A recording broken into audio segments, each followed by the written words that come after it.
К наиболее распространенным нарушениям относится переход путей в неустановленных местах, игры в непосредственной близости от движущего состава, а также невнимательность, вызванная использованием мобильных устройств и наушников.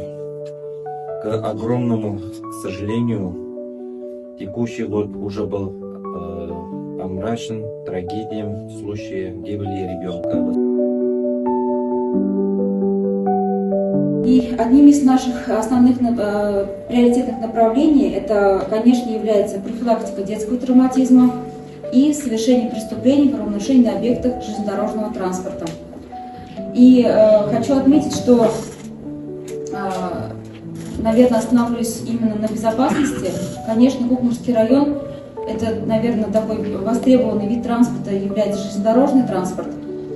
И мы все, что взрослые, что дети, должны соблюдать правила личной безопасности. Сначала хочется обратиться к взрослым, которые должны подавать хороший пример, пользоваться именно теми местами, где необходимо переходить железнодорожные пути. Наверное, которые способствуют травмированию, это два вида можно отметить.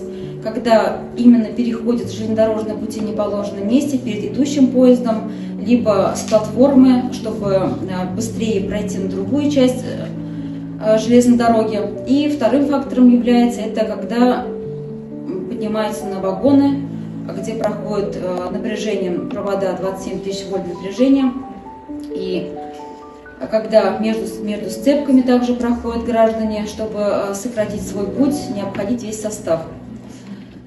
Конечно, железная дорога была и есть, она останется в зоне повышенной опасности, поэтому всегда помнить и об этом всегда проговаривать, проводить инструктажи дополнительные, особенно когда выходим на каникулы, продолжительные выходные дни.